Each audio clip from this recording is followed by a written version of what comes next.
नमस्कार, किसान समाचार में आप सभी का स्वागत है। आपके साथ मैं हूं गौरव श्रीवास्तव। तो चलिए शुरुआत करते हैं खबरों की, लेकिन उससे पहले एक नजर इस वक्त की हेडलाइंस पर।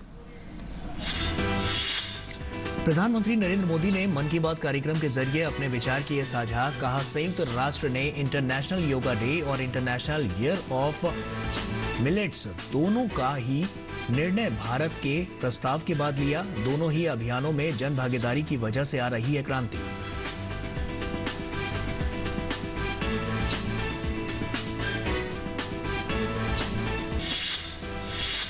नाइजीरिया भारतीय उच्चायोग ने मिलेट्स फूड फेस्टिवल और कुकिंग प्रतियोगिता का किया आयोजन। कृषि मंत्रालय के अपर सचिव अभिलाष लिखी के नेतृत्व में उच्च स्तरीय भारतीय प्रतिनिधि मंडल के साथ साझेदारी में किया गया आयोजित।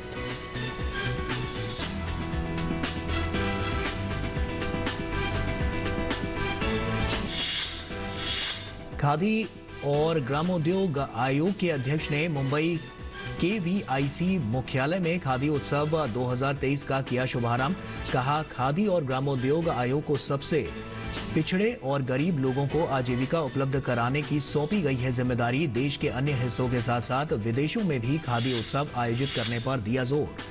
राजस्थान में बदले मौसम ने बरपाया कहर। प्रदेश के कई जिलों में ओले गिरने से किसानों की फसल चौपट।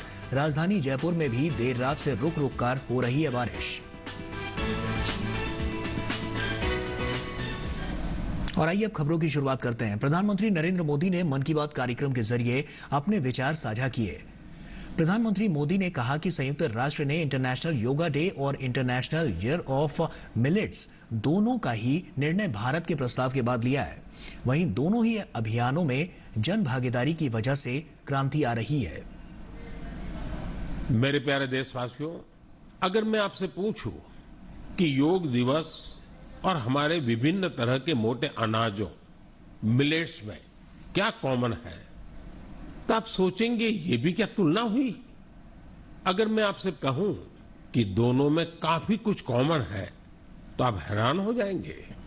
दरअसल संयुक्त राष्ट्र ने इंटरनेशनल योगा डे और इंटरनेशनल ईयर ऑफ मिलेट्स दोनों का ही निर्णय भारत के प्रस्ताव के बाद लिया है। दूसरी बात ये कि योग भी स्वास्थ्य से जुड़ा है और मिलेट्स भी सेहत में महत्वपूर्ण भूमिका निभाता है। तीसरी बात और महत्वपूर्ण है, दोनों ही अभियानों में जन भागीदारी की वजह से क्रांति आ रही है। जिस तरह लोगों ने व्यापक स्तर पर सक्रिय भागीदारी करके योग और फिटनेस को अपने जीवन का हिस्सा बनाया है, उसी तरह मिलेट्स को भी लोग बड़े पैमाने पर अपना रहे हैं। लोग अब मिलेट्स को अपने खान-पान का हिस्सा बना रहे हैं। इस बदलाव का बहुत बड़ा प्रभाव भी दिख रहा है। इससे एक तरफ वो छोटे किसान बहुत उत्साहित है जो पारंपरिक रूप से मिलेट्स का उत्पादन करते थे। वो इस बात से बहुत खुश है कि दुनिया अब मिलेट्स का महत्व समझने लगी है। दूसरी तरफ FPO और एंटरप्रेन्योर्स ने मिलेट्स को बाजार तक पहुंचाने और उसे लोगों तक उपलब्ध कराने के प्रयास शुरू कर दिए हैं। और प्रधानमंत्री मोदी ने आंध्र प्रदेश के नांदयाल जिले के रहने वाले KV रामा सुब्बा रेड्डी जी का जिक्र किया और कहा कि रामा सुब्बा रेड्डी के मिलेट्स के लिए अच्छी खासी सैलरी वाली नौकरी छोड़ दी। आंध्र प्रदेश के नांदयाल जिले के रहने वाले KV रामा सुब्बा रेड्डी जी ने मिलेट्स के लिए अच्छी खासी सैलरी वाली नौकरी छोड़ दी। मां के हाथों से बने मिलेट्स के पकवानों का स्वाद कुछ ऐसा रचा बसा था कि इन्होंने अपने गांव में बाजरे की प्रोसेसिंग यूनिट ही शुरू कर दी। सुब्बा रेड्डी जी लोगों को बाजरे के फायदे भी बताते हैं और उसे आसानी से उपलब्ध भी कराते हैं। महाराष्ट्र में अलीबाग के पास केनाड गांव की रहने वाली शर्मिला ओसवाल जी पिछले 20 साल से मिलेट्स की पैदावार में यूनिक तरीके से योगदान दे रही है। वो किसानों को स्मार्ट एग्रीकल्चर की ट्रेनिंग दे रही है। उनके प्रयासों से न सिर्फ मिलेट्स की उपज बढ़ी है, बल्कि किसानों की आय में भी वृद्धि हुई है। और पीएम मोदी ने छत्तीसगढ़ रायगढ़ के मिलेट्स कैफे का भी जिक्र किया और कहा कि कभी मौका मिले तो जरूर जाइएगा। कुछ ही महीने पहले शुरू हुए इस मिलेट्स कैफे में चीला, डोसा, मोमोज, पिज्जा और मंचूरियन जैसे आइटम्स खूब पॉपुलर हो रहे हैं। अगर आपको छत्तीसगढ़ के रायगढ़ जाने का मौका मिले तो यहाँ के मिलेट्स कैफे जरूर जाइएगा। कुछ ही महीने पहले शुरू हुए इस मिलेट्स कैफे में चीला, डोसा, मोमोज, पिज्जा और मंचूरियन जैसे आइटम खूब पॉपुलर हो रहे हैं। और पीएम मोदी ने कहा कि ओडिशा की मिलेटप्रेन्योर्स आजकल खूब सुर्खियों में है। आदिवासी जिले के सुंदरगढ़ की करीब 1,500 महिलाओं का self help group Odisha millets mission से जुड़ा हुआ है। यहाँ महिलाएं मिलेट से कुकीज, रसगुल्ला, गुलाब जामुन और केक तक बना रही हैं। बाजार में इनकी खूब डिमांड होने से महिलाओं की आमदनी भी बढ़ रही है। आपने एंटरप्रेन्योर शब्द सुना होगा, लेकिन क्या आपने मिलेटप्रेन्योर? और नाइजीरिया के अबुजा में स्थित भारतीय उच्चायोग ने चांसरी परिसर में भारतीय समुदाय के सदस्यों, नाइजीरियाई गणमान्य व्यक्तियों और मीडिया के दोस्तों की उपस्थिति में मिलेट्स फूड फेस्टिवल और कुकिंग प्रतियोगिता का आयोजन किया।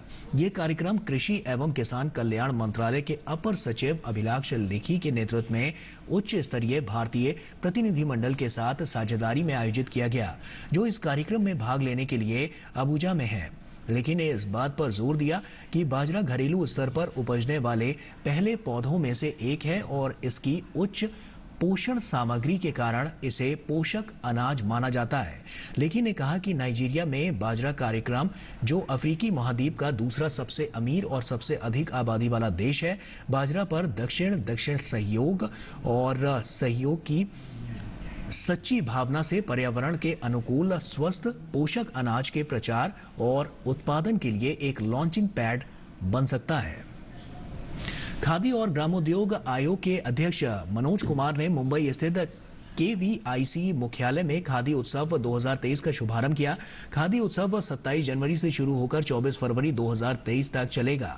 मनोज कुमार ने कहा कि खादी और ग्रामोद्योग आयोग को इस देश के सबसे पिछड़े तथा गरीब लोगों को आजीविका उपलब्ध कराने की जिम्मेदारी सौंपी गई है।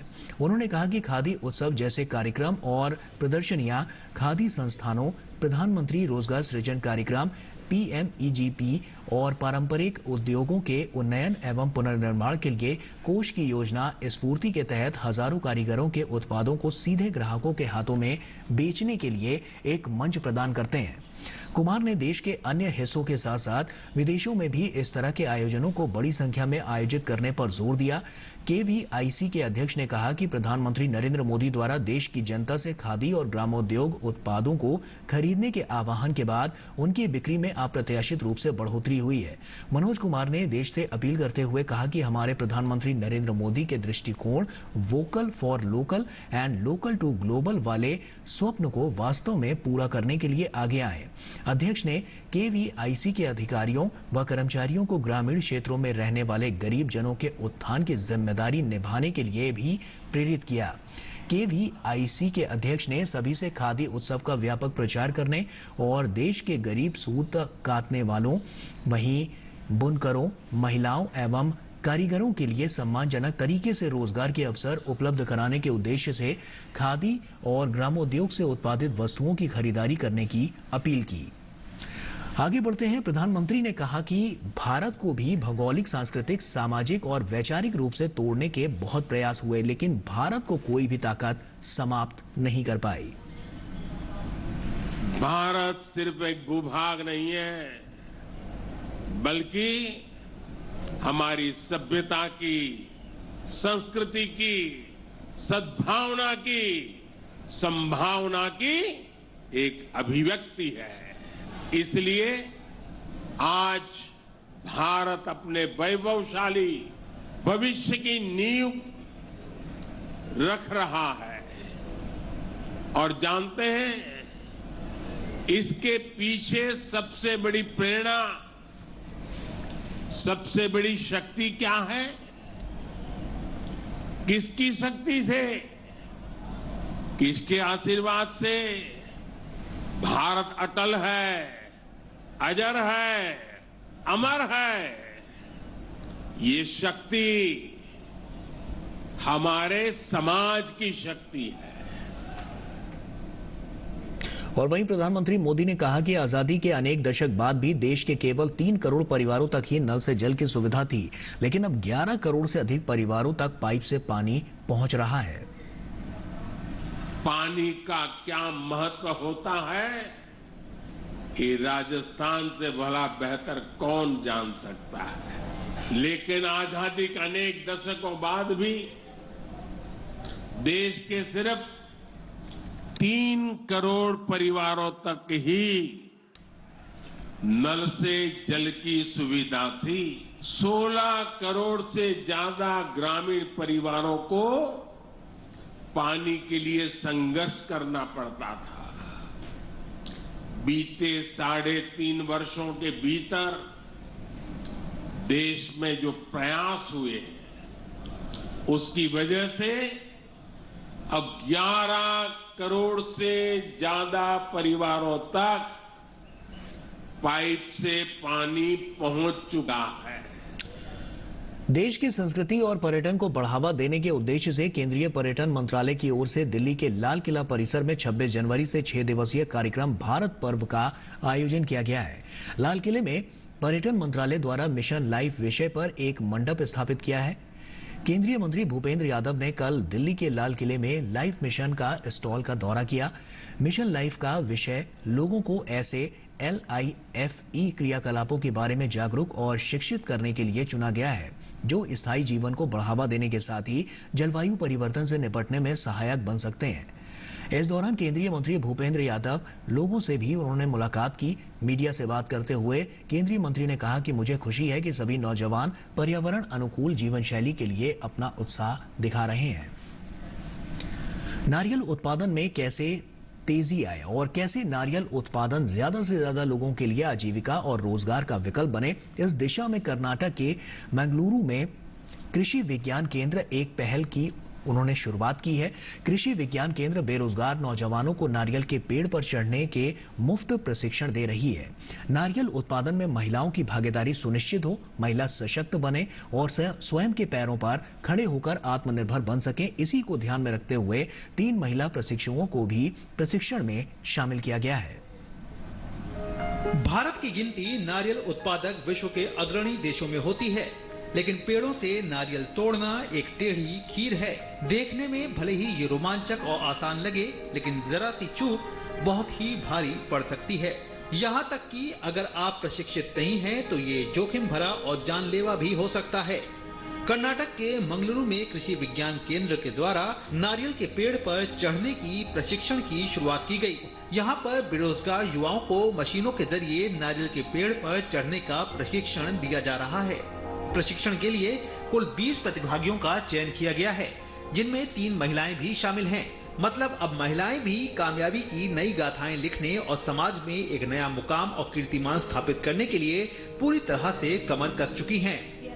हमने नारियल के पेड़ पर चढ़ने के लिए 6 दिनों के लिए प्रशिक्षण कार्यक्रम की शुरुआत की। 16 जनवरी से यह कार्यक्रम शुरू होगा। इन 6 दिनों के अंदर सभी प्रशिक्षुओं को पेड़ पर चढ़ने की ट्रेनिंग दी जाएगी। साथ ही उन्हें इस व्यवस्था से जुड़ी बारीकियों और व्यवस्थाओं के बारे में बताया जाएगा। हम प्रतिभागियों को एक प्रमाण पत्र और 1 साल का इंश्योरेंस देंगे। कृषि विज्ञान केंद्र के इस प्रशिक्षण से युवाओं को नारियल के पेड़ पर चढ़ने में कला में महारत तो हासिल होगी ही, साथ ही साथ ये युवाओं को जीविकोपार्जन के लिए रोजगार का एक विकल्प भी उपलब्ध कराएगी। कृषि विज्ञान केंद्र प्रशिक्षण लेने वाले प्रतिभागियों को मुफ्त में ठहरने और भोजन की सुविधा मुहैया करवा रहा है। साथ ही नारियल के पेड़ पर चढ़ने के लिए उपयोग में लाई जाने वाली मशीन भी कृषि विज्ञान केंद्र की तरफ से ही मुहैया करवाई जा रही है। मुझे पेड़ पर चढ़ने की ट्रेनिंग लेनी है। मैं परंपरागत रूप से नारियल के पेड़ पर चढ़ना जानता हूँ और ये सुरक्षित नहीं है। हम मशीन पर पेड़ पर चढ़ने की ट्रेनिंग लेने के लिए उत्सुक हैं और ये अपने आप में काफी रोमांचित करने वाला है। आमतौर पर नारियल उत्पादन और विशेष रूप से नारियल के पेड़ पर चढ़ने के पेशे से पुरुष ही मुख्य रूप से शामिल रहे हैं, लेकिन प्रशिक्षण में महिलाओं के शामिल होने से नारियल उत्पादन क्षेत्र में न सिर्फ महिलाओं की भागीदारी सुनिश्चित होगी, बल्कि महिला सशक्तिकरण और समाज को मजबूत बनाने में सरकार की ये पहल एक मील का पत्थर साबित होगी। Bureau report, DD news. केंद्र सरकार के साल 2023 से 24 के आम बजट को लेकर देश भर के किसान, पशुपालक और कृषि वैज्ञानिक उत्साहित हैं। किसानों को उम्मीद है कि जिस तरह से बीते 8 साल से अधिक के कार्यकाल में भारत सरकार ने गांव, गरीब और किसानों के लिए बजटीय प्रावधानों में अन्नदाता को प्राथमिकता में रखा, उसी तरह इस बार भी किसानों को मोदी सरकार से बजट में कई तरह की उम्मीदें हैं। देखते हैं ओपी यादव की ये खास रिपोर्ट। केंद्र सरकार देश के अन्नदाता की आर्थिक तरक्की सुनिश्चित करने के लिए लगातार काम कर रही है। सरकार की नीतियों में किसानों का विकास शुरू से ही प्राथमिकता में रहा है। 2014 से लेकर अब तक मोदी सरकार द्वारा पेश किए गए सभी बजट इसके जीवंत प्रतिबिंब हैं। केंद्रीय मंत्री निर्मला सीतारमण द्वारा 1 फरवरी को प्रस्तावित आम बजट 2023 को लेकर देश भर के किसान व कृषि वैज्ञानिक उत्साहित हैं। भारतीय कृषि अनुसंधान परिषद के प्रधान वैज्ञानिक डॉक्टर विक्रमादित्य पांडे ने कहा कि केंद्र की मौजूदा सरकार ने हमेशा कृषि में शिक्षा, शोध व प्रसार को बढ़ावा देने की नीतियां बनाई हैं। आगामी आम बजट 2023-24 में कृषि क्षेत्र में आर्थिक समृद्धि की झलक साफ देखने को मिलेगी। वर्तमान सरकार का वर्तमान समय में जो बजट पेश होने जा रहा है, इसी में भारत को विश्व स्तर पर एक अच्छे राष्ट्र के रूप में स्थापित करने के लिए शिक्षा, अनुसंधान और ढांचागत जो विकास होता है, अधिक उत्पादन और वो भी गुणवत्ता युक्त उत्पादन के लिए, इसके साथ साथ विपणन व्यवस्था और निर्यात के लिए जितनी सुविधाओं का विकास किया जाना है, सरकार इसके ऊपर अपना ध्यान केंद्रित कर रही है और वर्तमान बजट में इसके पूरी तरह से सम्मिलित किया जाने की पूरी संभावना है। केंद्र सरकार ने देश के किसानों के लिए खेत से लेकर बाजार तक की तमाम सहूलियतें देकर जोखिम में सहारे का काम किया है। यही वजह है कि आम बजट 2023 को लेकर किसानों में खासा उत्साह है। बजट सत्र को लेकर के हम किसान लोग बड़े उत्साहित हैं। देश के यशस्वी प्रधानमंत्री, किसान हितैषी प्रधानमंत्री से अब भी हमें बहुत आशाएं है कि वो नई तकनीक को लेकर के किसानों को अच्छा बजट पेश करने वाले हैं। नए साल का बजट जो कि सामने आने वाला है, इससे कई उम्मीदें किसानों के मन में हैं कि इस बार और भी बहुत ज़्यादा जो है किसानों के लिए नई नई स्कीमें लेके आएंगे मोदी जी। 1 फरवरी 2023 को संसद में बजट पेश करने वाले हैं और हम पूरी आशा और विश्वास के साथ कह सकते हैं कि एक बार फिर से पुनः मेरे वर्ग के लिए, किसानों के लिए, मछली पालन वालों के लिए और पशुपालन करने वालों के लिए बहुत अच्छे योजनाओं के साथ ये बजट प्रस्तुत होगा, ऐसा हमारी आशा और विश्वास है। लास्ट बजट में केंद्रीय सरकार हमारा फिशरी के लिए बहुत कुछ किए थे। इस साल हम उम्मीद करते हैं कि मोदी सरकार अपना जो बजटिंग आगे होगा उसमें हमारा मछली उत्पादन के लिए जो जो चाहिए करेंगे बोल के अपना उम्मीद है। भारत सरकार के अनुरोध है का बजट पेश हो रहा है, उसके अंदर हमें पोलियो हाउस और ये ड्रेयर तथा बीज पर 90% सब्सिडी दी जाए। आगे भी 6,000 रुपये हमें किसान निधि के मिले हैं, तो भारत सरकार को मैं धन्यवाद देता हूँ।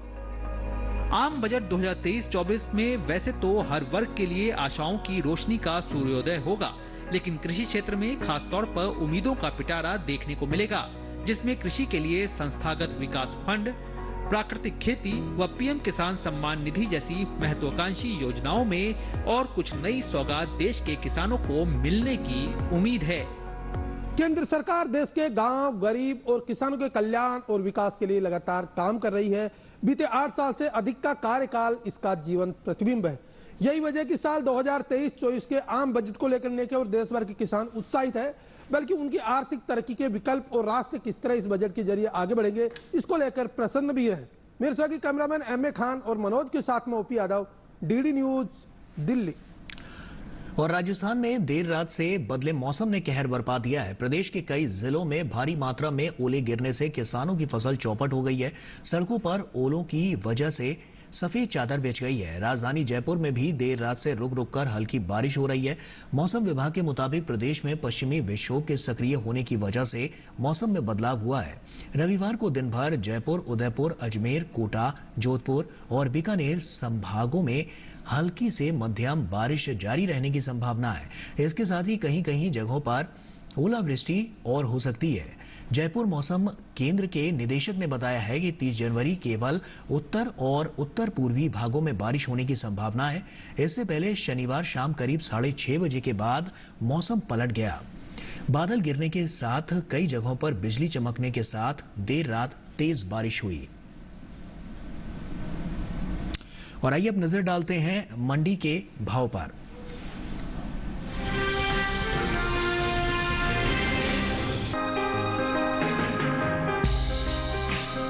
कृषि उपज मंडियों में अरहर की आवक बनी हुई है। शनिवार को उत्तर प्रदेश की ज्यादातर मंडियों में अरहर बिकवाली के लिए पहुंची। बात भाव की करें तो 28 जनवरी को राजकोट और अलीगढ़ मंडी में अरहर के सौदों में मजबूती के साथ कारोबार हुआ, जबकि गाजियाबाद और दाहोद मंडी में इस दौरान अरहर के भाव में कोई बदलाव देखने को नहीं मिला। एग मार्केट के मुताबिक गुजरात की दाहोद मंडी में 27 जनवरी को अरहर का भाव रहा 6,400 रुपए। 28 जनवरी को इसके भाव में कोई बदलाव नहीं हुआ और भाव 6,400 रुपए पर बना रहा, जबकि राज्य की ही राजकोट मंडी में इस दौरान अरहर के सौदों में बढ़त के साथ कारोबार हुआ। 27 जनवरी को यहां अरहर का भाव था 6,875 रुपए। 28 जनवरी को इसके सौदे 25 रुपए मजबूत होकर 6,900 रुपए पर हुए। इसी तरह उत्तर प्रदेश की अलीगढ़ मंडी में शुक्रवार को अरहर का भाव रहा 6,770 रुपए। शनिवार को इसके सौदों में 10 रुपए की तेजी आई और भाव जा पहुंचा 6,780 रुपए। हालांकि गाजियाबाद मंडी में बीते 2 दिनों के दौरान अरहर के भाव स्थिर रहे। यहाँ 27 और 28 जनवरी को अरहर 6,800 रुपए पर बिकी। उत्तर प्रदेश की दूसरी मंडियों में अरहर के भाव की बात करें तो शनिवार को यहाँ की मेरठ मंडी में अरहर का भाव रहा 6,690 रुपए। इटावा मंडी में भाव रहा 6,825 रुपए। बहराइच मंडी में अरहर 6,650 रुपए पर बिकी, जबकि राज्य की ही फिरोजाबाद मंडी में इस दौरान अरहर के सौदे 6,825 रुपए पर हुए। पैदावार की बात करें तो घरेलू स्तर पर इस साल खरीफ अरहर की पैदावार में कमी देखने को मिल सकती है। बीते साल के मुकाबले साल 2022-23 के दौरान अरहर की उपज में 4,50,000 टन की कमी हो सकती है, जिसका असर कृषि उपज मंडियों में अरहर के बाजार भाव पर पड़ सकता है। कृषि मंत्रालय के पहले अग्रिम अनुमान के मुताबिक देश में साल 2022-23 के दौरान अरहर की उपज 38,90,000 टन होने का अनुमान है, जबकि साल 2021-22 के दौरान अरहर की पैदावार 43,40,000 टन रही थी।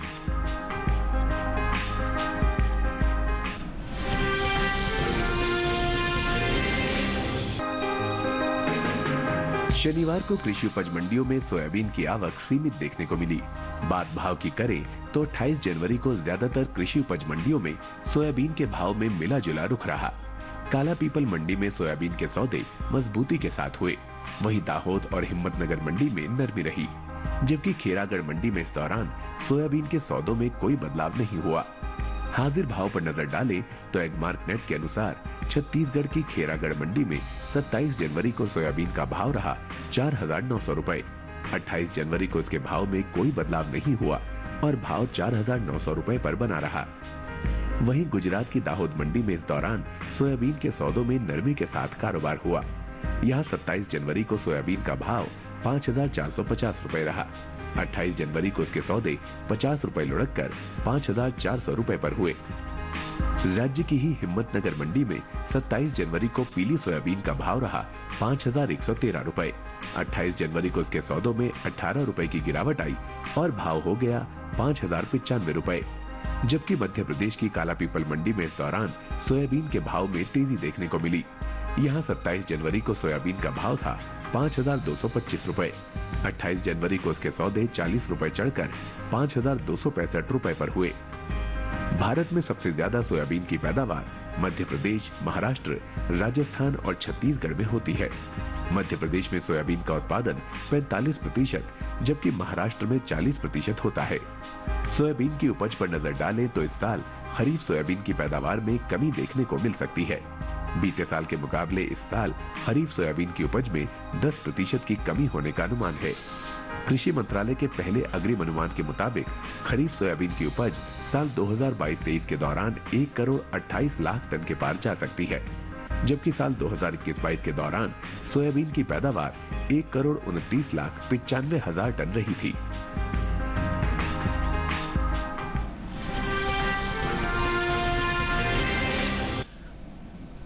और अब बात मौसमी खेती की। किसान इस मौसम में कैसे रखें अपनी खेती का ख्याल, आइए देखते हैं।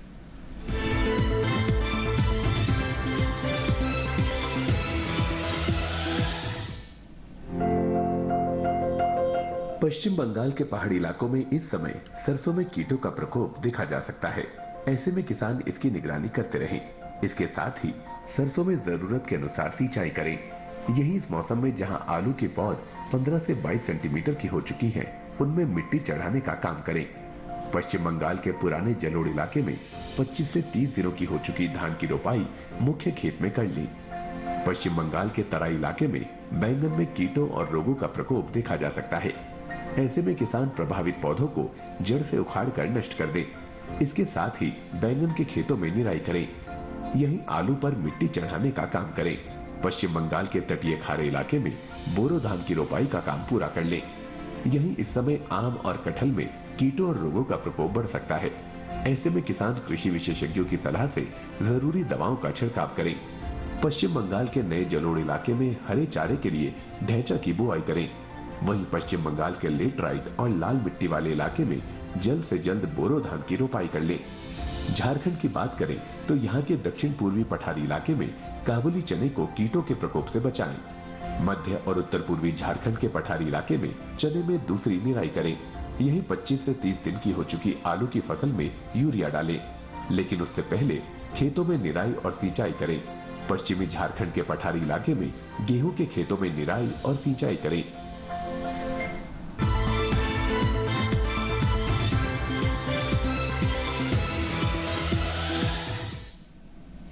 और आइए देखते हैं कुछ और खबर। खास खबर में मुंबई ने वायु प्रदूषण के मामले में दिल्ली को भी पीछे छोड़ दिया है। आज 325 AQI के साथ मुंबई की हवा बेहद खराब श्रेणी में रही। धुएं के उत्सर्जन से नवी मुंबई की हवा बिगड़ जाती है। चेंबूर की हवा भी दिल्ली के समान रही। यहां केमिकल फैक्ट्रियां अधिक हैं। त्रिपुरा में आगामी विधानसभा चुनाव के लिए शनिवार को भाजपा ने 48 उम्मीदवारों के नाम का ऐलान कर दिया। त्रिपुरा के मुख्यमंत्री माणिक साहा टाउन बोर्डो वाली विधानसभा सीट से चुनाव लड़ेंगे। वहीं प्रतिमा भौमिक धनपुर विधानसभा से चुनाव लड़ेंगी। त्रिपुरा में कुल 60 विधानसभा सीटें हैं। 48 उम्मीदवारों की पहली सूची में भाजपा ने 11 महिलाओं को टिकट दिया है। कांग्रेस ने त्रिपुरा विधानसभा चुनाव के लिए 17 उम्मीदवारों की सूची जारी कर दी है। कांग्रेस ने सुदीप और रॉय बर्मन को अगरतला विधानसभा सीट से उम्मीदवार बनाया है। त्रिपुरा में 60 विधानसभा सीटों पर 16 फरवरी को मतदान होगा। भारतीय प्रौद्योगिकी संस्थान मद्रास 31 जनवरी से 2 फरवरी तक अपने रिसर्च पार्क में शिक्षा में डिजिटल प्रौद्योगिकी की भूमिका पर एक G20 संगोष्ठी का आयोजन करेगा। इसका उद्देश्य G20 सदस्य देशों में शिक्षा में डिजिटल प्रौद्योगिकी के प्रभावी उपयोग के लिए नीतियों की पहचान करना है। G20 सेमिनार शेरपा ट्रैक पहली एजुकेशन वर्किंग ग्रुप मीटिंग के हिस्से के रूप में इसे IIT मद्रास रिसर्च पार्क में आयोजित किया जाएगा। उत्तर प्रदेश के इटावा जनपद में थाना ऊसराहार क्षेत्र के अंतर्गत आगरा लखनऊ एक्सप्रेसवे पर गुवाहाटी से जयपुर दवा लेकर जा रहे ट्रक में भीषण आग लग गई। घटना की सूचना पर पहुंची पुलिस और दमकल विभाग की टीम ने कड़ी मशक्कत के बाद ट्रक में लगी आग पर काबू पाया। हादसे में ट्रक में रखी लाखों रुपए की दवा जलकर राख हो गई। ट्रक चालक ने ट्रक से कूदकर अपनी जान बचाई। देश में टीकाकरण का आंकड़ा भी तेजी से बढ़ रहा है। कोविड महामारी के खिलाफ सबसे प्रभावी हथियार के रूप में शुरू किए गए टीकाकरण अभियान के तहत देश में अब तक 220.4 करोड़ से अधिक टीकों की खुराकें दी जा चुकी हैं। पिछले 24 घंटों में 2,11,000 से अधिक कोविड रोधी टीके लगाए गए। और इसी के साथ फिलहाल इतना ही। दीजिए इजाजत। नमस्कार।